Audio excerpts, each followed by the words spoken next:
Ang title po ng ating pag-uusapan ay Anong Ginawa ni Jesus sa Taong Mahal Niya? At dito guys, papakita natin at titingnan natin na ang pagmamahal ng ating Panginoon ay hindi siya laging yumayakap, hindi siya laging humihimas o nagpapahid ng luha. Minsan, ang expression ng pag-ibig ng Panginoon, silent, no? Minsan, ang pag-ibig ng Panginoon ay hindi pumapawi ng luha, kundi minsan yung pag-ibig niya mismo ang magpapaiyak sa'yo.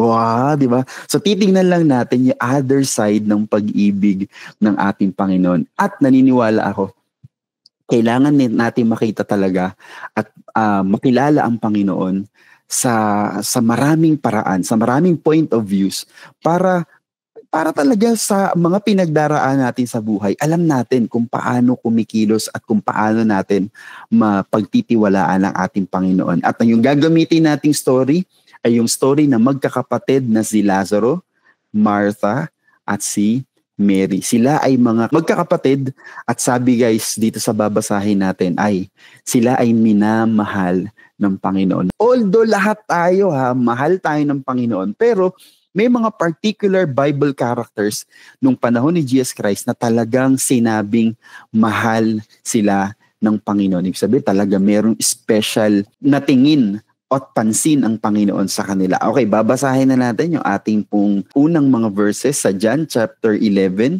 verses 1 to 6. May isang lalaki na ang pangalan ay Lazarus. Siya at ang mga kapatid niyang sina Maria at Marta ay nakatira sa Betania. Si Maria ang nagbuhos ng pabango sa paa ng Panginoon at pagkatapos ay pinunasan niya ng kanyang buhok. Guys, pinaalala lang dito sa John yung ginawa ni Maria sa Panginoon. At for sure, medyo marerecall yun. May mag-e-echo sa'yo, oo nga, mayroong ng babae na nagbuhos ng pabango kay Jesus Christ at pinunasan niya yung paa ni Jesus Christ ng kanyang buhok. At ito, inire-remind lang sa atin ni Juan, si Mary yun. Nagkasakit si Lazarus. Verse 3, kaya nagpasabi ang magkapatid na babae kay Jesus na may sakit ang minamahal niyang kaibigan. So nagkasakit si Lazarus, ngayon yung dalawang magkapatid na babae, si Marta at si Maria, ay nagpasabi. So ibig sabihin, hindi sila yung nag-approach kay Jesus Christ, meron silang inutusan para ipaalam kay Jesus Christ na may sakit. Pero guys, tingnan niyo yung pagkakasulat dito. May sakit yung minamahal niyang kaibigan. So kailangan i-mention yung minamahal niyang kaibigan. Pwede namang sabihin yung kanyang kaibigan, yung kanyang kapitbahay, yung kanyang kaklase. Pero kailangan talaga mabanggit yung minamahal niyang kaibigan. Verse 4, nang mabalitaan ito ni Jesus, sinabi niya, ang sakit na to'y hindi tungo sa kamatayan. Nagkasakit siya upang maparangalan ng Diyos at sa pamamagitan nito'y maparangalan din ang anak ng Diyos. Okay, so dun pa lang sa hindi magandang sitwasyon na yon, ipinaalam na ng Panginoong Jesus yung clear purpose, okay, nung magiging desisyon ng Panginoon. Kung ano man yung magiging actions ni Jesus Christ, mula dito hanggang sa mga susunod na babasahin natin, ito lang guys ang purpose, maparangalan ang Diyos at maparangalan si Jesus Christ bilang anak ng Diyos. Maliwanag? So guys, nakita natin doon, yung pagkakasakit ni Lazaro ay negative situation. Pero ang purpose ng Panginoon kung bakit meron siyang pinahintulutan ng mga ganung bagay ay para maparangalan ang Diyos sa buhay ng taong minamahal niya. Okay, guys, tingnan nyo sa verse 5. Mahal ni Jesus ang magkakapatid na Marta, Maria, at Lazaro. Okay? Mahal ng Panginoon, pero may sakit si Lazaro. Verse 6, tingnan nyo guys Pero nang mabalitaan niyang may sakit si Lazaro, nanatili pa siya ng 2 araw sa kinaroroonan niya. Pinasabihan na siya nung magkapatid na Marta at Maria na may sakit si Lazaro. Pero si Jesus Christ, guys, tignan nyo nililinaw. Ilang beses binanggit dito sa ating binabasa na mahal niya si Lazaro, mahal niya si Marta, mahal niya si Mary. Nung si Mary at si Marta ay nagpadala ng mensahe kay Jesus Christ na may sakit si Lazaro, ano ang ina-expect nila? Pumunta ka rito, Panginoon, kasi may sakit yung minamahal mong kaibigan at pagalingin mo siya. And guys, bago to banggitin yung verse 6, binanggit muna sa verse 5, kailangan magkaroon muna ng confirmation dito sa ating pag-uusapan na mahal ni Jesus Christ ang magkakapatid na to. Pero anong ginawa ni Jesus Christ? Ano yung action taken ni Jesus Christ? Hindi siya pumunta. Nanatili lang si Jesus Christ kung saan siya nandun. Mahal sila ng Panginoon. Maliwanag? So dito natin guys makikita, it is the other way of how Jesus expressed His love. Okay? Hindi laging aaliwin ka, ibibigay sa iyo yung gusto mo. Dito natin makikita, okay, ito rin pala yung isang paraan ng pag-i-express ng Panginoon ng kanyang pagmamahal. Yes, i-walk through ko kayo doon sa mga susunod na mangyayari doon sa kwentong ito. Okay, una, pinatunayan dito guys na mahal ni Jesus ang magkapatid. At guys, isang bagay pa na gusto kong ipaalam sa inyo, sabi dun sa binasa natin, sila Marta at sila Lazaro ay taga Betania. Kung susundan ninyo yung kwentong ito, si Jesus Christ ay galing Jerusalem, doon meron siyang itinuro na ikinorek yung mga hindi sumasampalataya sa kanya, kaya pinagtangkaan siyang patayin. Ngayon, mula dun sa Jerusalem, dahil meron siyang mga nakatunggalian, nakadebate ng mga hindi mananampalataya sa kanya, ay pinagtangkaan yung buhay niya. Kaya tumakas si Jesus Christ, pumunta naman siya sa Jordan. At yung Jordan guys, hindi masyadong kalayuan dito sa Betania. So ito ay mga 2 kilometers lang kung susukatin natin sa panahon natin ngayon. So ang gusto kong sabihin guys, yung kinalalagyan ni Jesus Christ hindi kalayuan sa bahay nila Lazaro. Sa loob ng 1 oras pwedeng puntahan ni Jesus Christ si Lazaro. Nang malaman niyang may sakit si Lazaro, 'di ba? Nakita nga natin nagstay pa siya kung saan siya naroon. Ibig sabihin, walang ginawa ang Panginoong Jesus. Okay? Pero maliwanag na binanggit ni Jesus Christ dun sa mga alagad na kasama niya. Kaya to nangyari, hindi siya mamamatay, parang nirelax niya yung mga kasama niya, mga alagad. Okay, wala akong gagawin, pero tandaan nyo, hindi hahantong sa kamatayan yung sakit ni Lazaro. Instead, mapaparangalan ng Diyos. At ako, mapaparangalan ako sa harap ng maraming tao. Tapos ang ginawa ng Panginoon, wala siyang ginawa. Kung tayo yung mga kasama ni Jesus Christ, malaman nagchichismisa na tayo. Nag-PPM na tayo sa isa't isa, hindi dun sa GC natin nakasama si Jesus Christ. Guys, di ba mahal niya to? Bakit wala siyang ginagawa? Pero guys, may sinabi ang Panginoon. Ang purpose nito ay para maparangalan ang Panginoon. Okay, diretso natin yung pag-walkthrough natin dun sa kwento. Pero nung tamang panahon na guys, nung dumating yung tamang panahon, inayari ni Jesus yung mga alagad para pumunta sa Judea. Guys, yung Betania ay nasa Judea. Sa lugar kung saan nandun yung magkakapatid. Pero guys, gusto kong sabihin sa inyo, mamaya babasahin natin. Dahil nga pinagtangkaan yung buhay niya, delikado pa talaga si Jesus Christ noong mga panahon na to. Okay? So, babasahin na natin sa verse 7 to 10. Paglipas ng 2 araw, sinabi niya sa mga tagasunod niya, tara, bumalik na tayo sa Judea. Sumagot sila, Guro, kamakailan lang ay tinangka kayong batuhin ng mga Hudyo. Bakit po kayo babalik doon? Okay? So guys, ni-remind ng mga alagad na may death threat si Jesus Christ. Verse 9, sumagot si Jesus, hindi ba't may 12 oras sa maghapon kaya ang naglalakad sa araw ay hindi natitisod dahil maliwanag pa. Ngunit ang naglalakad sa gabi ay natitisod kahit wala na sa kanya ang liwanag. Ang gusto lang sabihin guys, nitong talinghagang sagot ni Jesus Christ, kailan ko pa gagawin to? Nagets niyo yun? kailangan gawin ko habang maliwanag pa. Ibig sabihin, kailangan kong gawin yung dapat kong gawin. Hindi ko kailangan ipagpaliban yung dapat kong gawin. Kasi nga, kapag ganito lang yung guys, kung maglalakbay ka sa gabi, possible, pwede kang matisod, pwede kang mabangga, at pwede kang mapahamak, at hindi ka makarating sa pupuntahan mo. Ang gusto lang sabihin ni Jesus Christ, this is the right time.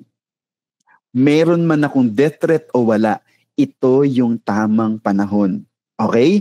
So, merong tamang time plan ang Panginoon para tugunin yung panalangin ng magkakapatid. Okay? Sinabi ni Jesus sa mga alagad kung anong gagawin niya sa Judea kahit may death threat si Jesus Christ. At ang gagawin niya ay upang buhayin si Lazaro. Dun sa mga alagad, very clear yung gagawin ni Jesus Christ. Pero ang concern natin ay yung mga taong minamahal niya. Si Martha, si Mary, at syempre si Lazaro. Wala silang kaalam-alam. Sabi sa verse 11, pagkatapos sinabi pa ni Jesus, ang kaibigan nating si Lazaro ay natutulog. Pupunta ako roon upang gisingin siya. Tingnan niyo yung term ni Jesus Christ, tulog, hindi patay. Okay? Verse 12, sinabi ng mga tagasunod niya, Panginoon, kung natutulog siya, gagaling pa siya. Ang akala nilang tulog, yung tulog na yung humahagok. Pero iba talaga yung nakikita ng Panginoon. Ang akala nila ay natutulog lang si Lazarus, pero ang ibig sabihin ni Jesus ay patay na ito. Ang tingin ng mga tao kay Lazaro noong mga oras na to, patay na si Lazaro. Pero si Jesus Christ, tulog lang yun. Kasi kapag tulog, pwede mo pang gisingin. Diba? So tingnan nyo guys sa Panginoon, so kapag meron tayong negative situation, pwede ang tingin natin patay na talaga, wala nang pag-asa. Pero guys, lagi kong binabanggit, kung meron tayong negative situation, sa Panginoon, hindi yun ang permanent condition natin. Okay? Kasi ang Panginoon, mula sa negative, kaya niya talagang i-turn it into positive. Amen? Ulitin ko babalikan natin yung sinabi ni Jesus Christ. Pararangalan ang Panginoon mula sa kwentong ito. Mapaparangalan din ako na anak ng Diyos mula sa kwentong ito. Okay?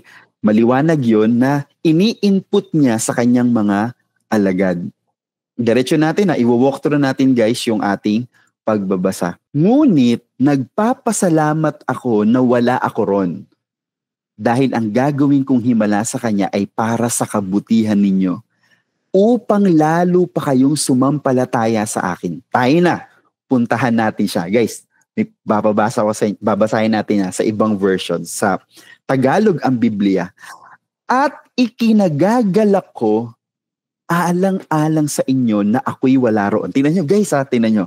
Si Lazaro, umpisa pa lang nagkasakit. Yung habang may sakit pa lang si Lazaro, pinapuntahan na siya nung kanyang mga kapatid. Anong request nila? Puntahan mo siya rito. Kasi nga, hindi naman kalayuan si Jesus Christ. Pero, hindi pumunta si Jesus Christ. Anong nangyari kay Lazaro? Dahil hindi pinuntahan ni Jesus Christ, nung may sakit pa lang siya, namatay si Lazaro. Pero guys, tingnan niya sabi ni Jesus Christ nagagalak ako na wala ako doon. Ulitin ko, kung nandun si Jesus Christ, anong gagawin ni Jesus Christ? Pagagalingin niya yun. Malamang si Mary at si Martha, magse-celebrate agad yun. Yay, magaling na si Lazaro. Hindi na sila magagastusan sa pagpapalamay, wala na silang gastos sa pagpapalibing, kasi gumaling na. Yung iniisip natin na kung nandun si Jesus Christ, mas maraming masaya. Paano kung hindi yun ang kagalakan ng Panginoon? What if ang kagalakan ng Panginoon, hayaan mo silang umiyak dun? Guys, nakikita nyo yung another way of how Jesus expresses His love? Sabi niya, nagagalak ako na wala ako doon. Parang ito yung gusto sabi niya, nagagalak ako na matay si Lazaro. Nagagalak ako na tumatangi si Martha at si Mary sa mga oras na to. Why? Bakit siya nagagalak? Kasi, sabi niya, alang-alang sa inyo. Sinong concern ng Panginoon? Yung mga alagad na kasama niya. Sabi niya, ito palang gusto sabihin ng nagagalak ako na wala ako doon at hindi ko siya pinagaling, nagagalak ako na namatay siya para kasi sa inyo, mga alagad ko, upang sumampalataya kayo sa akin. Kasi nga ganito guys umpisa pa lang sinasabi ni Jesus Christ sa kanyang mga alagad, okay, tandaan nyo, hindi talaga totally mamamatay si Lazaro, bubuhayin ko siya. At papatunayan ko sa inyo na kaya kong buhayin ang patay. At pag nakita nyo yun, sasampalataya kayo sa akin. Amen? Guys, minsan pala, no, yung mga pagluha natin ay nagiging joy ng Panginoon. Minsan pala yung mga konting hirap at sakripisyo natin ay nagiging kagalakan pala yun ng Panginoon.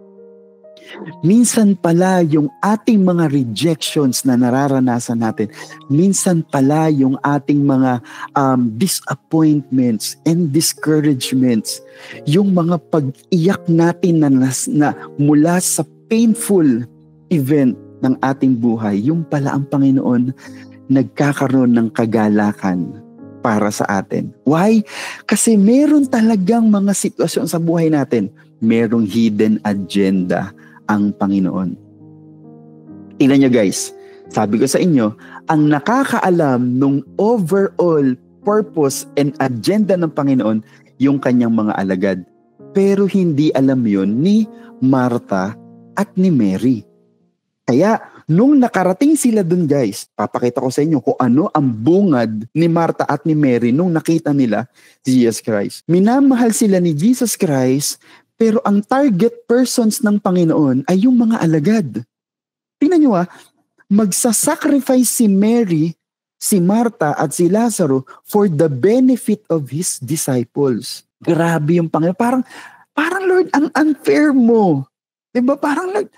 Hindi na lang sila ang may mamatayan at sila rin naman ang bibigyan mo ng pananampalatayang malaki at malakas. Bakit madadamay pa itong magkakapatid na to na minamahal mo? Pero guys, we cannot question kung ano yung paraan ng ating Panginoon. Ulitin ko yung mga alagad, alam nila kung ano yung gagawin ng Panginoon. Pero tingnan nyo kung paano winelcome ni Mary at ni Martha ang Panginoon. Sabi sa verse 21, ito na, dumating na si Jesus Christ Sinalubong siya ng magkapatid. Una muna si Martha. Sinabi ni Martha kay Jesus, Panginoon, kung narito ka sana, hindi namatay ang kapatid ko. Panunumbat to guys. Ano sabi ni Martha? Kung narito ka sana, kasi ang lapit mo lang Nasa Jordan ka lang. Mga almost 2 kilometers lang yun. Pero sabi ni Martha, kung pumunta ka na dito, sana hindi namatay yung kapatid ko. Walang kaalam-alam si Martha, pero naging object sila ng Panginoon para Para patibayin ang pananampalataya ng kanyang mga alagad. Ano pa? Si Mary. Anong sinabi ni Mary? Sabi naman ni Maria, pagdating ni Maria sa kinaroroonan ni Jesus at nang makita siya ni Maria, lumuhod dito sa kanyang paanan at sinabi sa kanya, Panginoon, same guys, kung ikaw sana'y narito, hindi sana namatay ang aking kapatid. Guys, makikita nyo na merong point of view si Martha at si Mary. Sa nakita nila doon sa kanilang sitwasyon, ito dapat yung ginawa ni Jesus Christ. Kung sinagot mo na yung prayer ko, Lord, hindi sana ito yung nangyari. Panginoon, kung ako nakagraduate na sana ako nung nakaraang araw, sabi na hindi ganito sana yun nangyayari. Panginoon, kung nakapag-asawa na sana ako nung ako ay 25 years old, hindi na sana ako naghahanap ng mapapangasawa at hindi na ako hirap na hirap maligawan ngayon. Panginoon, kung ako lang sana ay nagkaanak nung ako'y mga bata-bata pa, di sana hindi ako nahihirapan mag-alaga ngayon sa anak ko. O Panginoon, kung sana lang yung trabaho na yun, meron tayong point of view sa ating mga sitwasyon at sinasabi natin, Lord, nalilate ka kasi.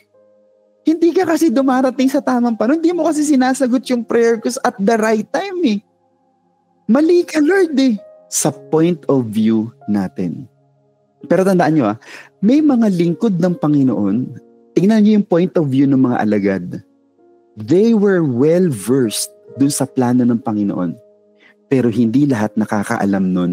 Minsan meron tayong panahon na umiiyak ka, nasasaktan ka, tapos merong Merong mga kapatid tayo sa Panginoon na magsasabi sa'yo, kapatid, patuloy kang magtiwala sa Panginoon. Huwag kang mainis dun sa kapatid mo na nagsasabi ng gano'n. Sasabi mo, hindi mo nararamdaman yun, nararamdaman ko, wala ka dito sa sitwasyon ko. Kapatid, huwag nating itaboy yung mga taong nag-e-encourage sa atin even while we are crying, even while we are in pain. Kasi hindi lahat pare-pareho ng point of view sa sitwasyon natin. Tayo, kagaya nila Martha, pwedeng tayo yung subject or object ng Panginoon para buuin niya ang karangalan na para sa Panginoon. At mayroong mga tao na nakakakita ng sitwasyon natin at naiintindihan yung ginagawa ng Panginoon sa buhay natin. Nakita niyo yun, guys? Naging object sila Martha at si Mary, pero sila, hindi nila naiintindihan yung bakit nag-delay ang Panginoon, pero yung mga alagad, peaceful sila. Bakit? Alam ng Panginoon, okay, may gagawing maganda ang Panginoon sa sitwasyong ito. Kaya guys, napakaganda nga na meron talaga tayong kagaya nito, no? Merong mga taong accountable para mag-pray para sa atin. Dahil hindi sa lahat ng pagkakataon, sabay-sabay tayong umiiyak. May pagkakataon guys na iiyak ako at kayo naman ay maganda ang sitwasyon ninyo. May time naman na kayo ang iiyak, ako naman maganda yung sitwasyon ko. Amen? Pero tingnan nyo pareho-pareho tayong target ng Panginoon. Amen? Ang target ng Panginoon, para lahat kayo manampalataya sa akin. Amen? Pero this time, nagkataon, yung mga minamahal ng Panginoon, sila ang object ng Panginoon. Pero hindi lang naman talaga sila ang makikinabang sa mapait na sitwasyong ito. Maraming taong nasa paligid nila ang makikinabang dito. Kaya guys, maybe sa sitwasyon ng buhay mo, ikaw ay object ngayon. Pwede ang mga tao ay nakatingin sa'yo, yung mga taong nakapaligid sa'yo, okay yung buhay nila, pero ikaw yung nasa hindi magandang sitwasyon. Tandaan mo, kapag nagtagumpay ka, dyan sa pagsubok na meron ka, pati kami na nakatingin sa'yo at nag-aantay ng sitwasyon mo, pati kami ay pagpapalain ng Panginoon dahil sa tagumpay na mararanasan mo. Amen? Hindi ka victim kung ikaw ang nasa negative situation habang yung mga taong nasa paligid mo okay naman sila. Huwag mong isiping biktima ka. Mapalad ka kung gagamitin ng Panginoon na object ang iyong buhay dahil hindi lang ikaw ang planong pagpalain ng Panginoon, may mapagpapala siyang iba. Kaya nagets yung sinasabi ng Panginoon, nagagalak ako na wala ako sa tabi ni Lazaro nung may sakit siya. Kasi dahil wala ako sa tabi niya, kayo titibay rin ang pananampalataya nyo. At ganun din yung magkakapatid na ito. Amen?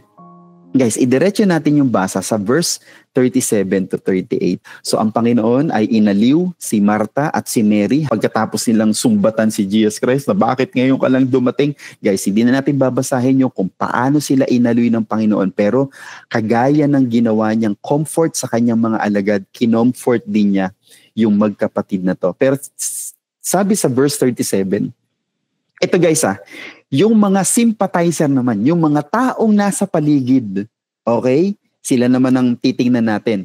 Subalit ang ilan sa kanila ay nagsabi, hindi pa siya nagbukas ng mga mata ng bulag at napigilan sana niya ang taong ito na mamatay? Okay, basahin natin sa ASND. Pero sinabi ng iba, hindi ba't pinagaling niya ang lalaking bulag? Bakit hindi niya naligtas sa kamatayan si Lazaro? Okay. May mga tao talaga na talagang sila yung mga magque-question kasi hindi naman talaga nila naiintindihan yung plano ng Panginoon. Guys, sabi sa verse 38, muling nabagbag ang puso ni Jesus. Kaya pumunta siya sa pinaglilibingan kay Lazaro. Isa tong kuweba na tinakpan ng isang malaking bato. Guys, tignan niyo lang yung pagkakasunod ng kwento. May mga tao nagsabi, di ba nagawa niyang pagalingin yung bulag? Bakit hindi niya napagaling si Lazaro? Hindi sana namatay. Anong sunod na nangyari? Nabagbag ang puso ni Jesus Christ. Guys, para mas makilala natin ang Panginoon, tandaan niyo it is painful to Jesus when we doubt Him. Nung sinabi ni Martha at ni Mary, kung dumating ka lang, bakit ngayon ka lang? Bakit hindi mo ginawa yung gusto ko? Guys, it is painful sa Panginoon whenever we question Him. Kaya yung mga tao na nakikisimpatize lang, nung sila rin ay nagduda sa Panginoon, guys, sabi doon, nabagbag ulit yung kanyang damdamin. Kasi nabagabag na siya. Nasaktan na ang Panginoon nung si Martha at si Mary na minamahal niya ay nagduda sa Kanya. At ito pa yung mga taong nakapaligid sa Kanya ay nagdududa sa Kanya. And it is painful to Jesus. Mga kapatid, hindi ko alam kung sino sa atin ngayon ang merong painful situation. Pero ito yung gusto kong tanungin sa ating lahat na nasa painful situation. Are you inflicting pain to Jesus Christ right now, during your painful situation? Para ka bang si Mary at si Martha at yung mga taong nasa paligid nila na nagsasabing, kasi dapat ganito, bakit ako? Bakit ganun na nangyari, Panginoon? Are we inflicting pain to Jesus Christ because we doubt Him? Or kagaya tayo dun sa sinabi ni Jesus Christ na nagagalak ako dahil nangyari yun kay Lazaro? Or are we giving joy to Jesus? Dahil sa kabila nung ating painful situation, sinasabi natin sa Panginoon, Panginoon, I believe in you. I trust in your ways. I trust in your plans. I trust in your heart. Hindi ko man makita yung hands mo na gumagawa ngayon, but I trust your heart. That I know you are good. Yes, I'm in pain. Yes, I'm suffering from this negative situation, but I trust your process. Again, kapag ba meron tayong death, kapag ba meron tayong Lazaro na patay sa buhay natin, si Lazaro ay representation, guys, ng masakit na sitwasyon sa buhay natin. Tanungin natin yung sarili natin, kapag ba nandun tayo sa painful situation na yon, are we inflicting pains to Jesus Christ or are we still glorifying Him? Amen? Hallelujah. Kaya, nakita ko rito, guys, na Jesus can take a short blaming from people to ensure the eternal glory of His name. Okay, sige, sabihin niyo yan. Pinahintulutan niya si Mary at si Martha na sabihin sa Kanya, Panginoon, bakit ngayon ka lang? Sige, okay. Jesus can take it, but shortly. Sige, kaya i-take ng Panginoon yung mga blames, yung mga doubts, yung mga painful statements na sinasabi at iniisip ng mga tao sa Kanya. Sige, okay lang yun. Pero Jesus make it sure that He can ensure the eternal glory of His name. But anong ending nung kwentong ito? Siyempre, binuhay niya si Lazaro sa harap nilang lahat na nagdududa sa Panginoon. Sa lahat ng mga taong nag-inflict ng pain kay Jesus Christ because they were doubting Him, in front of their eyes, binuhay niya si Lazaro. Okay, I can take your blames, but just for a short time. But I will make sure I will have the eternal glory of my name. Guys, tandaan mo to. Maybe umiiyak ka ngayon, pero kung may layunin ang Panginoon sa pag-iyak mo, tandaan mo, at the right time, hindi ipapahiya ng Panginoon ang pangalan niya. Saan tayo magsisettle? Dun sa namatay si Lazaro? Dun sa nasaktan si Mary at si Martha? O magsisettle tayo dun sa mahal sila ng Panginoon? Alin ang mas mahalaga? Yung experience ni Lazaro at ng magkakapatid o yung pagmamahal ng Panginoon? Ang pinakamahalaga, hindi yung experiences natin, kundi yung pagmamahal ng Panginoon.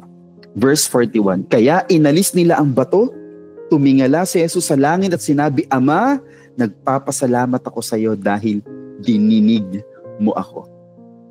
Alam kong lagi mo akong dinidinig at sinasabi ko ito para sa kapakanan. Grabe, no? Lahat ng ito, guys, tiniis ni Jesus Christ para sa mga nakapaligid. upang maniwala silang ikaw ang nagsugo sa akin. Pagkasabi niya nito, sumigaw siya, Lazarus, lumabas ka. At lumabas nga ang namatay na si Lazarus na nababalot pa ng tela at ang mga kamay at paa at may takip ng tela ang mukha. Sinabi ni Jesus sa kanila, kalagan niyo siya at palakarin. Guys, nabigo ba ang Panginoon dun sa plano niya? Hindi. Magpaplano ka pero plano ng Diyos ang magpiprevail. Amen? At yung plano ng Panginoon, kahit naging object ka ng Diyos, kahit umiiyak ka dun sa masakit na nangyayari sa buhay mo, pero kung ikaw ay object ng Panginoon at mahal na mahal ka, guys, He can turn your sorrows into joy at the right time. Amen? Yang iyak mo, nagiging joy ng Panginoon. Anak, sige, iyak ka lang, anak. Iyak ka. Nagagalak ang Panginoon dun sa ating mga sorrows.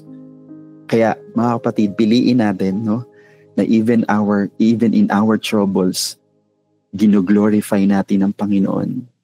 Kasi meron dalawang sitwasyon na nakita tayo na naramdaman ni Jesus Christ. Ano yun? Nagagalak siya at yung isa, nababagabag siya. Saan siya nagagalak? Kapag nagtitiwala tayo sa Panginoon. Saan siya nasasaktan? Kapag nagdududa tayo sa Panginoon. Mga kapatid, ngayong gabi, I know wala sa atin na may perfect condition. Amen? Wala sa atin. Lahat tayo ay meron ka pa rin iniingit at inuungot sa Panginoon na sana, Lord, ganito na lang, sana ganito na lang. Pero guys, ngayong gabi, lahat tayo mag-glorify sa Panginoon. Amen ba?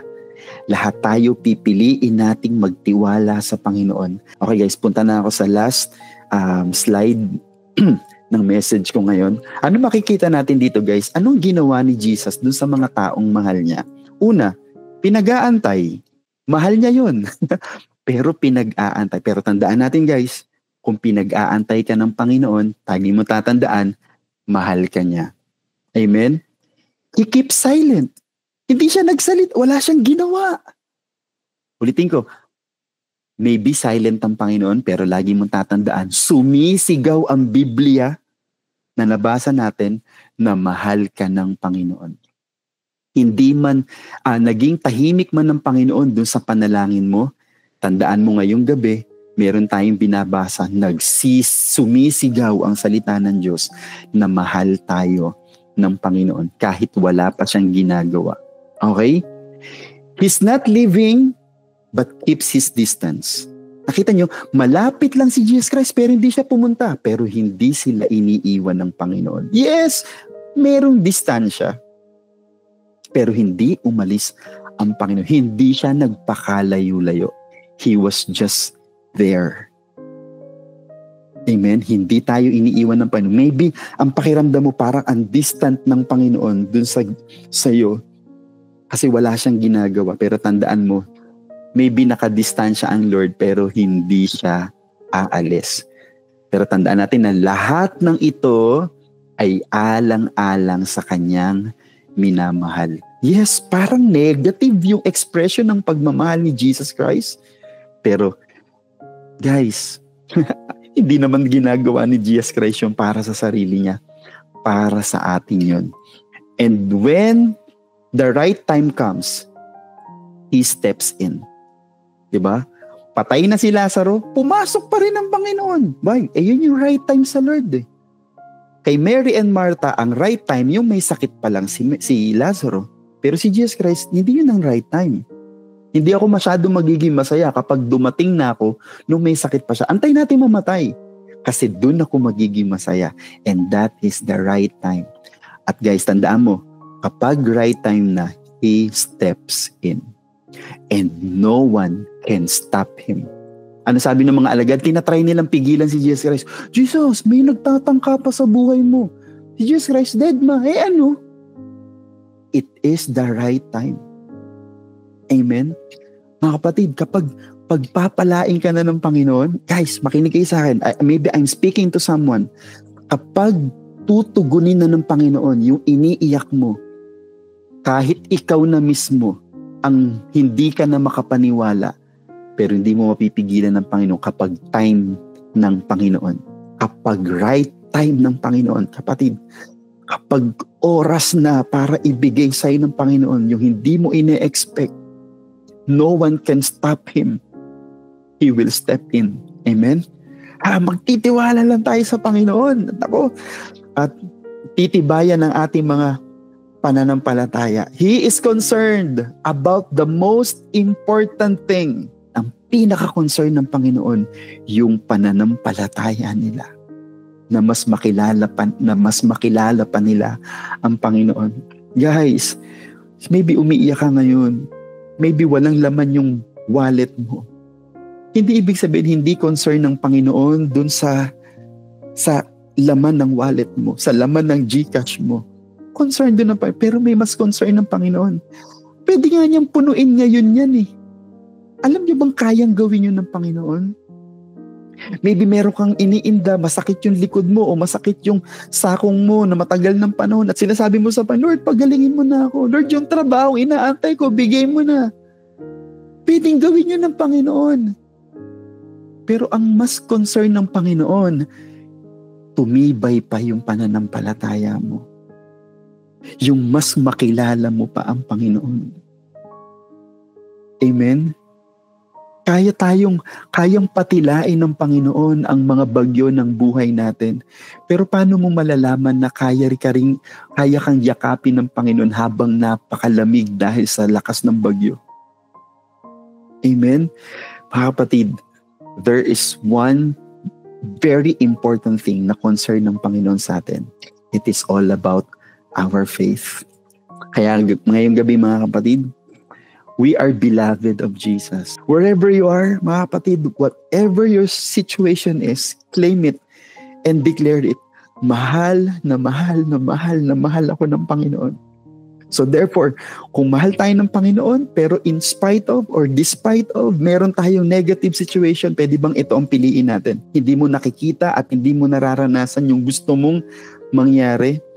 Still, can you say, Jesus, if it is for your glory, be it unto me according to your will.